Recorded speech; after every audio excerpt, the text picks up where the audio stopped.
Great. So once again, good evening, everyone. I believe most of you would know me, so I'll skip my portion. My name is Daman Dev Sood. I'm international resilience trainer and consultant, about 35 years in the industry. But this event is not related to profession. I have Anshav Jain with me. He is the MD and co-founder of Bringle UK in India. We two are connected from that platform. A big dream, but we'll request him to talk to us about that on some other day. Dream is making India a $5 trillion economy. Vision 2020-2030, and there's a lot to know from him about that. We all can contribute, but as I'm saying, the evening today is about Kanchan. We all look forward to good stories, leadership stories, and especially woman, a leadership talk, I'm calling it. So we would know Indra Nui, and she has been narrating a story that once she had become the big boss, she came home and her mother-in-law would say, whatever you are in the office, you are in the office. Here you are a mother. Go out and get milk for the baby, her baby. That's not a struggle, I believe. That's a fact in life.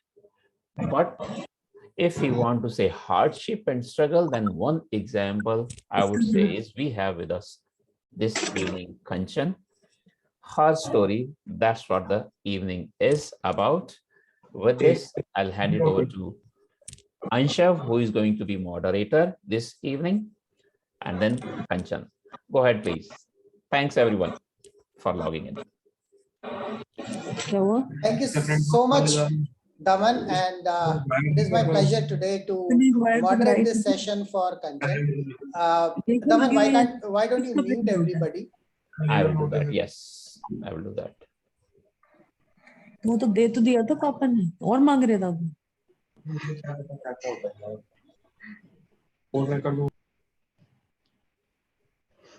Thanks. So I'll start in my own way, okay? Yes, please. Go ahead. Good morning, good afternoon, and good evening. Happy Bringling. Myself, Anshav Jain, founder and MD of Bringle UK and India. And of course, I'm not talking about Vision 2020-2030 out here.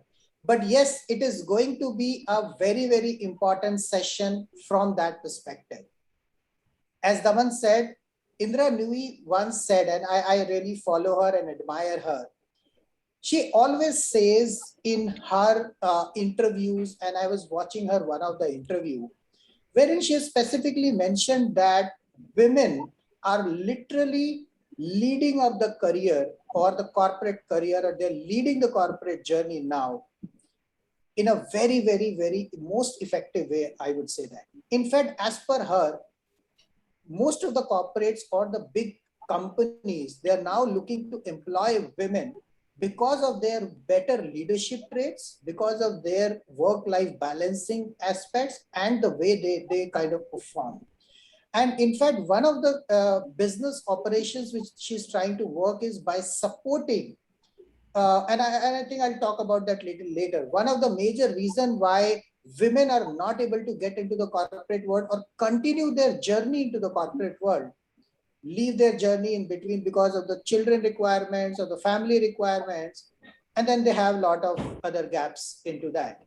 And one of the major initiatives which she started after leaving PepsiCo is to actually create a care homes wherein the children of these women can be taken care of when they are working for the company, for the country. And that is where I think it's a very ideal example, Daman, which you have brought in. And with that, I would like to, invite Kanchan. And Kanchan, I really, we know that we all of us know now that we are both are from Delhi College of Engineering, which is India's top 5 engineering institute today. And it's really lovely to see you growing it over there. And I know that engineering is always, the ratio of male versus female is pretty less. But I think I will talk about that more a little later. What I would like to know more about you. So Kanchan, give me a little introduction about yourself, about your story, your journey in brief, so that we could take it up further from there. And thanks you so much for joining the session today. Thanks, Anshav and Daman, for setting this up. I hope you guys can hear me okay. Absolutely Oh, fine. perfect. So I think I had a very humble start. So it all started in Delhi in a government hospital. I was born, and that's where it started as a lean kid, I guess. And since I was a girl child, and my family around my parents wanted sons, and therefore it it actually aggravated to the tension in our families, right? And therefore I think the story of me and my mother being expelled, and we went to our maternal parents house, and there I think I lived for 2 years, and then I was sent back to my father's place, and my mom was still living with my maternal parents. And then another 2 years passed, and I don't know how they bridged the gap, but then my mother was again back to the family. So this is how my first 4 to 5 years started.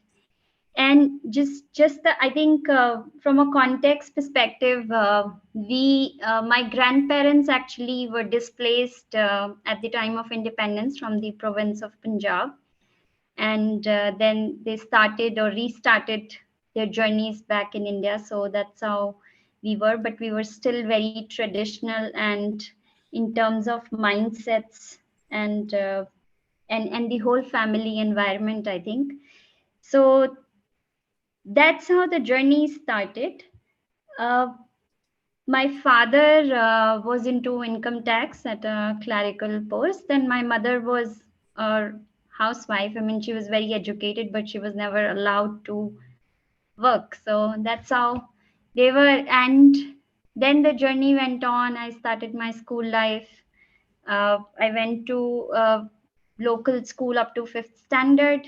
It was really, let's say, family run school. And then I went to a government school, and I have no complaints. I think it was one of the best places. I learned a lot of things.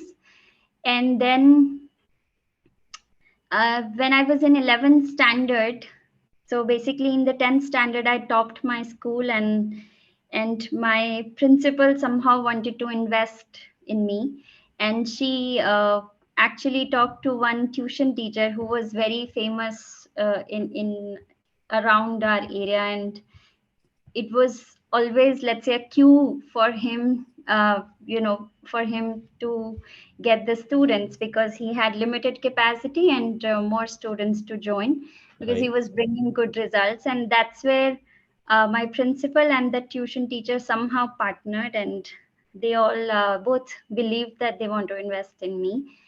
And that's where my 11th and 12th standard, where I studied in the school and from the tuition teacher, because since we were kind of living on a limited means, tuitions etc. was not very affordable. So it was an investment, and I think it kind of paid off. And then after 12th, I was I got into DCE, as you guys know, and I joined mechanical engineering. So that's how the journey. So that was, I think, the first step wherein my world opened up into very, very different scale and different network, because the network which I was having with government school, the ecosystem, it was very limited in many ways, because one, it was a girls' school. Second, it was a very local, let's say, local institution, and the students around were also, let's say, very basic and as standard as it could be. But when I went to DCE, was the time, I think, at least from my perspective, my life opened up into multi-folds, wherein I had the opportunity to learn and study with some of the brightest brains, and who I'm still in contact with, and are some of the great leaders leading today. So that was the starting. I think that was certainly a turning point. And then I joined regular corporate career along with my business education. And 2019, I took the plunge to get into a global career, and I joined a strategy office in Philip Morris. So that's my journey in a nutshell, Anshav. Wow. Wow. So what an amazing one. What an amazing story. And I think coming from, from the scratch and right from the grounds up and to this level. And I definitely can understand, the kind of things or the challenges you would have faced. Now, tell me one thing, Kanchan, what you mentioned about is that you were a kind of unexpected girl child, and probably the acceptance was also pretty much not there in the initial 4 or 5 years. So, what were the expectations from you as a girl child, from the family, and from the people around you? What were those expectations which were kind of explicit or implied, which kind of have come across in front of you? Good question, Anshav. Actually, everyone had a different expectation from me. My father wanted me to be very educated, because he was very pro education, and supporting education, or supporter of education. So he really wanted me to be educated, and then somehow taking up some officer rank role, or kind of whatever in his perception was the good career. My mother only wanted that I don't go through the life she has gone through. I think that was the only expectation, and I think the most profound, and a very profound one, I think. But that was my mom's expectation, that I don't go through, or none of my kids go through what I've gone through. And my maternal aunt, so essentially our family was a bit distorted in that sense. So after my father's and mother's marriage, certainly the patriarchy, or whatever you may want to call that, kicked in, and we were not in good terms with our maternal side of family. But the paternal side of family, on the other hand, had multifold control and decision making. So certainly my maternal aunt had also an expectation, and a very clearly laid out one, that I go into I have to marry someday, one day. I get into a family wherein I'm able to hold all the values, or whatever mannerisms they have set out for any girl, meaning not being loud, not laughing, not smiling, not expressing, and could be any to any. And that was the expectation. So these were, I think, three let's say key people. And then it was me, right? And honestly, I had no expectation, but I was in the mode of figuring out what I want to expect from myself. Yeah. And that question is still not closed from my self perspective. Perhaps it's closed for all that. The other three got clarity where I am, but I'm still figuring some of the things for my side. So yeah. So, Great, great. So I think I'm sure, and I really wish you a very all the best to figuring it out, the unpending dots in your life, and it's a journey. Believe me, I think I've also we know that I am also from Delhi College of Engineering, and I definitely can understand, being maybe a one out of many men, boys out there, and having a one girl out of there. So, but what was that reason that you decided to pursue engineering, and especially that to mechanical engineering, which is practically a more of a man's world? Okay, and I've seen that happening in that, while there are many women right now into that. But what was that your perspective while joining that? Let me be candid and I think super honest here. I never thought that I'll be an engineer when I was 18 years, 17 years old.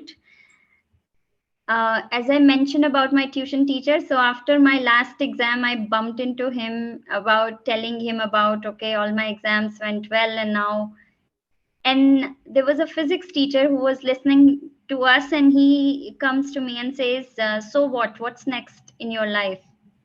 And that was, I think, one of the questions which I still remember because it's relevant for perhaps the last day of on life, right? In life, that so what's next in life? And I said I will wait for my results and then I will get into some college. And he was like, I think and I believe that you should give some professional degree exam, could be engineering. And I was like, but people go to Fiji, Pai, Kota, so many places to actually, prepare for it. And it's a preparation for 2 years, not, what are you talking to me now? The exams are in 2 months from here now. And well, he said that, I could not make it, but you will make it. And this was very unsettling. And then I came back home and I kind of told this to my mom and my family that my tuition teacher thinks, his name was Gangesh, and I said, Gangesh sir thinks that I can make into DCE or any good engineering college. And there were three key exams. First one was IIT prelims, which was 2 weeks from that date. And DC was 2 months from that date, almost 8-9 weeks. And there was another exam which I don't even now remember, but it was the one which gets you to IGIT and all those kind of colleges. So I thought that I cannot definitely clear IIT because it's 2 weeks from now, but DC seemed to me like a long shot, but a doable one.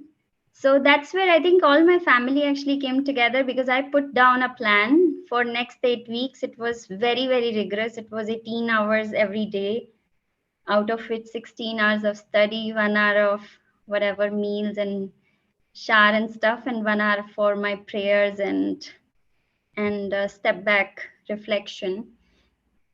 And my family actually very supported me. Like my mom was following the plan more than me, and she would serve me meals at the time because she knew that I'll only give 15 minutes for a lunch or for a dinner, and she had to be very on time on that. So it was basic, but they all came together. They gave me a room to study because I was younger of the siblings, so I never had a room to myself. But my brother lent me his room, and my mother helped me bring that discipline. My father at least helped us with the relatives and all, that I will not be distracted. So all of us came together for that one goal. And my role was only to study and be consistent and just be present that day. And somehow that turned out. So that's how I got into engineering. Why mechanical? Again, I think I don't have a very profound answer here, but since it was DC's best and I got 379 rank, so I was getting everything. But then I thought, let me do the best from the college. I had not, let's say, researched any career options and anything that time. But that turned out really well because now I see a reason why I'm a mechanical engineer, and the way I love the technical aspects with business. I just enjoy that. So that's how I landed up in engineering, Anshav. Wow. So basically, it's all about, the family started with a divide and eventually coming together at a time when you needed the most. Wow, what a story, what a comeback. Now, you also mentioned reflection. What are those one or two experiences of your life which has kind of provided you a deep meaning or a different experience or a reflection in your life, which is kind of even probably driving you today? I think two particular areas, and I think DC one is we all. I mean, as I mentioned, right, DC came as a turning point in my life. But I think after 1 year into DC, my father passed away, and I mean, it was a quite a stressful time for all of us because none of us were stabilized from a career perspective, financial perspective. We didn't know much about also that how we will manage and everything. And I was younger of the siblings, but what the question which was troubling to me was how will DC continue, right? Because there was still 3 years left, and that's where one of my brother's friend actually came in and he helped me getting a home tuition. So within a week's time, he could find some opportunity, and since I was into DC, it was very easy for me to become a teacher to someone who wanted to learn science or math, and that's how I got this opportunity. So this experience actually pulls me even today. Whenever I'm having a hard time or anything, I just remember that if I could do it that time when everything was almost shattered, because losing a parent is not easy, and it was, and especially when you are not in a stabilized family, right? I mean, the future was very very uncertain. So that I think experience, I still draw some inspiration from my that self still today. The another experience is more of becoming a well-rounded individual, I think. So 2012 was the first time when I went to US. My mother invested my foreign exchange program during my MBA, and that I think gave me a completely different perspective. I mean, at least start of the perspective which was beyond India, beyond borders, and a new meaning uh, of culture, and it just opened up again. So the another, let's say, leap into my perspective happened around 2012 when I got the chance to study in a global school for 4 months, and that was a purely investment from my mother and a decision made by my friend. So I think I really owe it to both of them, but it was another defining experience for me. Great. So I think this is wonderful. So one is DCE and second is your global career or global studies. So it's all related to education. And I think one of the message which I am getting it out from here, and for all the people sitting out there, getting a good education, quality education is very, very important. Uh, I mean, it's not that the uneducated, it's not about the education, about only the academics part of it, but it's about what you learn out of it and how do you see the various perspectives towards it. Great. So I think based on your experience, Kanchan, you definitely have a transformational experience right from the time when you were born to the level wherein, you have kind of reached to this heights, global heights right now. Are there any initiatives which you are taking up for supporting the women as a community or the girl child as a community, currently right now along with your professional career? Yeah, I think so I have been, I think, right after 2008, I've been into corporate life, and I was more like a capitalist kind of person. if that's the right articulation. But I think and fast forward many years, it was always a question that I wanted to uh, define, let's say, a real purpose of my life, or what's the real calling. And 2020, with COVID and me in a, let's say, in a space where I got all the space and, let's say, the silence to think, when I was here in Switzerland, uh, I actually read a book which said a job, a career, or a calling. And that actually stuck me to say that, okay, now it's the time to define for myself. And it's still an experimental stage. I wouldn't say it's reached its full potential, but what I started to experiment is, along the way, my journey, right? 2004 is when I also met one of the NGO trustees in Delhi, and she basically ran a fellowship program wherein I was also admitted. And since then, we have a lot of sisters coming from there. And there is a particular behavior of giving back is something they kind of try to ingrain in. Many people adopt, many don't. And from there, I have a sister, let's say, or a friend who's actually running now an NGO called Vigyan Chala.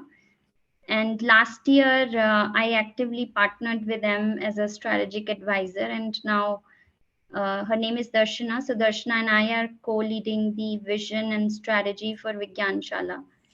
And they actually work in STEM space because there's a research saying, in India, 2 out of 3 women who join STEM but eventually drop out from STEM because either they don't find a meaningful career, or they don't find a relatable role model, or from social, financial perspective. Because still, I think it's quite relatable to say that people think that girls should be teachers and all that stuff, right? Something 6-hour job, 8-hour job, do this, do that, and they never allow them to get into tough careers, and especially STEM, right, which allows you to uh, come out with discovering into white spaces. So how many of us think that, okay, my girl will be a scientist, or my girl will be a Nobel Prize winner? I think that's very hard to think also. So that's what Darshana and I are at least envisioning. And what we do is we pair a girl or a young STEM aspirant. So we are not only for girls, but I think one program focuses on girls, but it's also girls and young STEM aspirants from remotest parts of India, like Pithoragarh, or farmers, or farmers' children, or shepherds' children. I think they have a lot of diverse backgrounds, and we pair them up with a mentor who has a very distinguished career. So imagine a student from or a girl from Pithoragarh getting mentoring from a PhD from University of Cambridge, or from an MIT. And that's the kind of quality pairing we are doing. We carefully select the aspirant so that we are investing in the right student, and then put them on high confidence career path. So that's the aim, and that's what we want to drive. It's a global initiative. Most likely next year we'll go global and have a more global class, because uh, borders are now diminishing, and kids need that experience to really be sustaining the future. So that's what we are doing at Vigyan Shala, and that's what I am doing. But otherwise, many people link me up for coaching and mentoring, and I do that on an individual basis. Wow. I think this is initiative which I would like to definitely connect with and talk about more. So I don't know. I mean, I run a academy platform. So I think you should kind of bring it up onto a global platform, which can bring in more and more children like this and get talented children like this and take them to a global journey. And I see Daman also mentioning that he'll be happy to support your cause, Kanchan. So please do connect with him as well. It's a very, very noble cause and a very good way to really work it out. I think we could work a lot of things on that. But tell me one thing. I think considering the time constraints, I'll jump to a little fun questions out here. Okay, not a very, very, very formal or professional question. So now let's say if you have to go out on a date to one or two or three people, let's say, individually, of course, dead or alive, whom you would like to be and why? Yeah, I think I'll only choose one person. That would be my dad. Honestly, we lost. I think I grew up in a very traditional setup, right? So there was never a dad-daughter relationship or any dad-daughter conversation or a dialogue. And I think there are a lot of dialogues which are undone. And if given a chance, I would go on a date with my dad. Wow. So that's something amazing. Okay, so as a parting message, Kanchan, and before I hand it over to the people for the questions, what is one message you would like to give to all the viewers who are watching it this today, or maybe in future? I think personally, it's not a message from my side, but there is a guy I've been following and kind of resonates a lot with me. He's Jordan Peterson. I'm not sure how many of you know, but one thing he says in his books and many other places, and which kind of got etched into my journey now, is moral success is radically more satisfying than any other success. And I think that's something I want people to know. And moral success also is a very, very different definition for different people, right? And the another message is from Indra Nooyi, because you guys are quite fan of Indra Nooyi. There's one quote from... We are your fans, Kanchan. No, I think I also follow her. I truly admire her. I think she's also an indirect mentor in many ways. But there's one quote of Indra Nooyi which says that there is an obligation. We have a moral obligation to rise each other up, right? And if I just pair the two, I think it's the best way to get success in a highly moral way. Define your morality and just I think try and do bit by bit on that. So I think that would be my one Wonderful. say. Wow, that's amazing. And by the way, is this Jordan Peterson based out of Canada? Yes, that's right. He's a professor. Professor of psychology in University of Toronto. Yeah. Got it. Yeah. Small word. Small word. No, I don't know him, by the way, Daman. It's just that when she mentioned that, I've just kind of browsed it through in the LinkedIn while she was talking. So nothing that I know him. Great. But I will definitely, I also mean, also in the search for good people, great people who have different thoughts. So that's where I, as soon as she mentioned that, I kind of did a quick search on LinkedIn and found about it. Okay, so thank you so much, Kanchan. I think this is my role is over out here. Of course, there is a large. I would definitely want to take it further with you and support your cause, what you are working with. And I have only one message: keep smiling and keep delivering, keep giving it back to the society, and keep growing. Thanks, Anjav. Kanchan, one question. What is the difference between Switzerland and India? You've been living in both the countries. I mean, you know, you have experience for both the countries. What do you find different, except for the mountains? And I mean, you know, when I meant to say is different from a culture perspective, from a professional perspective. Good question and a tough one, I think, Rakesh. Switzerland and India. Culture perspective, I think, honestly, I have not been part of many, let's say, at a cultural level, because COVID hit, and I think a lot of social or in-person interactions have reduced. But one thing which I note is that India is far more complex from a cultural and whole environment perspective.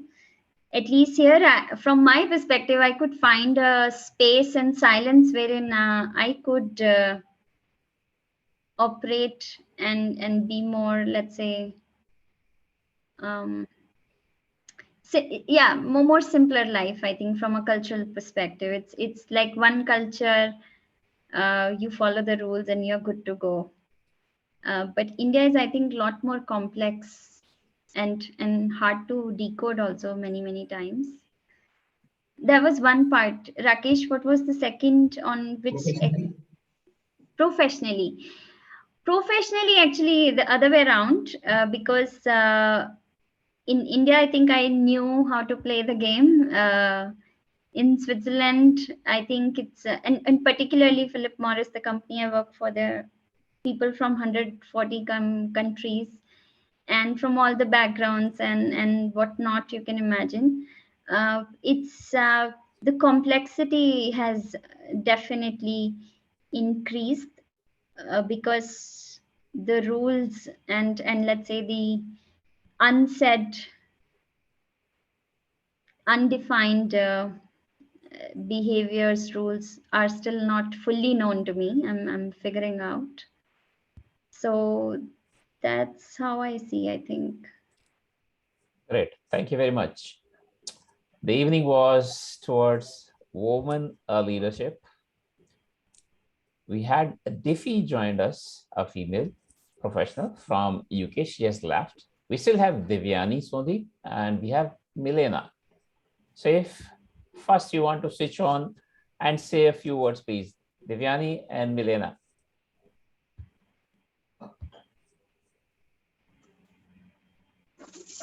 You can switch on camera also. Great, Milena. Nice presentation. I have a quick question. So I understand your family was quite supportive of you and your choices. But what would your recommendation be, let's say, to other younger females that, let's say, their families have a very strict, let's say, views on where they have to be and where they have to be in their career, I mean, in the future? What would your advice be, and how would you, I guess, help them to see beyond that? Milena, interruption. Can you tell us your place of residence, please? Where have you logged in from? Yeah, I've logged in from London, UK. Oh, you are also in London. Great. Kanchan, go ahead, please.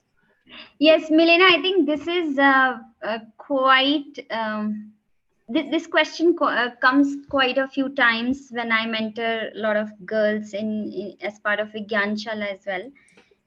I think fundamentally, and this has been my reflection of last 35 years, and this is what I tell younger people as well, or I think it applies to anyone. Who's the decision maker? That's it. So I think that defines the whole trajectory you're going to live. And there is one talk which it's on YouTube, and it's my talk. Where I explained that my mom was very educated. My mother was very educated. I think she was the most educated in our family, at least, and extended family. But the challenge was all her decisions were taken by someone else. So choice of husband, choice of family, choice of how many kids, choice of whatever, whether she'll work, whether she'll eat also, was taken by someone else, whether mother-in-law, sister-in-law or whosoever. And I think I did not leave those choices to anyone else in my life, at least the big choices. And did I fail? Yes, I failed. In many areas, I failed. But then I knew it was my decision. That's number one. So it came with that kind of, let's say, self responsibility and accountability. But also it gave me an experience of how to make decision, right? Otherwise, I will never make a decision. And when our father passed away, this was the biggest struggle, because my mother, since she had not made any decision in her life, not even to decide what meal and stuff, she could not step up when things shattered. There was only me and my brother. We had to step up. There was no other choice. And perhaps that event also made me a decision maker in my life. So whenever I meet kids, owning that spot for yourself, at least for your own journey, is not easy in the setup we are in. But at least if you know which spots you want to own and drive, then you can think backwards and see what kind of dialogue narrative enabler you need. But first is to that, just make sure that you understand which decisions are going to be yours in your Great. life. Great. Thank you very much. 2 minutes to go. Devyani, do you want to switch on? Any words, questions, reflections, views? Yeah, I'm from India, and we've been in touch with Kanchan. We've spoken once briefly regarding a personal project that a couple of my friends are working on. So, and very inspired by her journey, and Great. more so by this talk, and super inspirational, very helpful. Yeah, that's about it. Thank you very much. Last one. Any mails? No discrimination. No, yes, I can go for it if I may. Yes, Kanchan, please. hi. Yeah, so Kanchan, I know you for some time now. So see, if you look at everybody around us, right, including myself, we talk about self or we talk about max family, then we go to friends. So that's how we live, right? But you've gone beyond, you want to do something for the society. But what made you to do that? What's that one spark that made you to do that? Because that will be the inspirational message to everybody who listens to this. Thanks, Jivan. I think this is now the toughest, I guess. As I mentioned, right, moral success is the biggest or maybe most satisfying. I think that's I think one driver. But in my own life, I think I have been able to make some people changes in some people's life, at least the way they think and the way they operate. And therefore I thought, why not scale this thinking up, and which now is through Vigyan Shala, but also many other forums. I'll just share one story here, and I'm not only for career and how women can become bigger leaders and all. Last year, one of my friends, she is my school classmate, and she reached out to me that I see you as an inspiration and I want to talk to you. I didn't know what the topic was. I did not actually reply her until she wrote me her story, what she's going through. And she was married to someone 8 years ago. The guy was a criminal. She went through a divorce. It was very hard time. She came back to family. Her mother was sexually abusing her. I mean, it was the hardest thing I ever personally heard. Like, of course, there are many stories which you read and know, and a biological mother harassing her own daughter who's separated. And then we did some coaching sessions, only again on how to make decisions, how to think about your own life, and how to just stand up.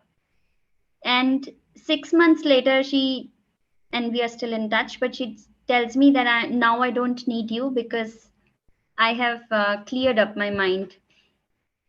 That is just one story, but I think there are many people who just need that momentary, let's say, mentoring or coaching, or that support, that which direction they should take and what works for them, and then they can lead the life, because life is not always tough. It comes in sine curves, right? You sometimes have good life, bad life, and it's those hard moments when you need to raise people up. So I think that inspired me too. And I still if someone comes with a request, I don't deny it. If I can serve it, I try to serve it. Great. Thank you very much, Kanchan. Thanks, Ansha, for being the moderator for the evening. Only in the interest of time, we are stopping here. If it had been a physical event, we would have given her a standing ovation. Here on the virtual platform, online platform, I request we all clap for her. Thank you. And if everyone requests, switch on the camera, please. I would like to take a photograph also, which we'll be happy to share with you all, with the world. You will become global celebrities. So cameras on, if you do not mind, I would like to take a photograph.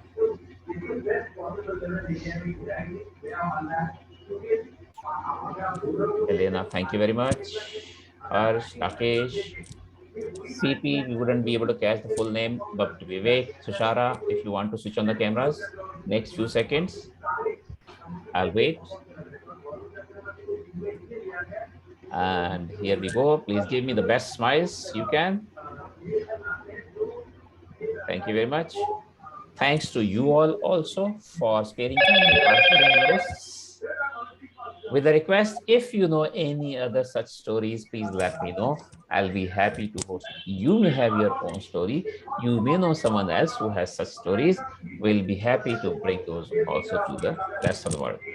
Thank you very much once again, Kanchan specifically, and Ansha for being the moderator for the evening. Thanks, Daman. Thank you. Everyone. Bye-bye.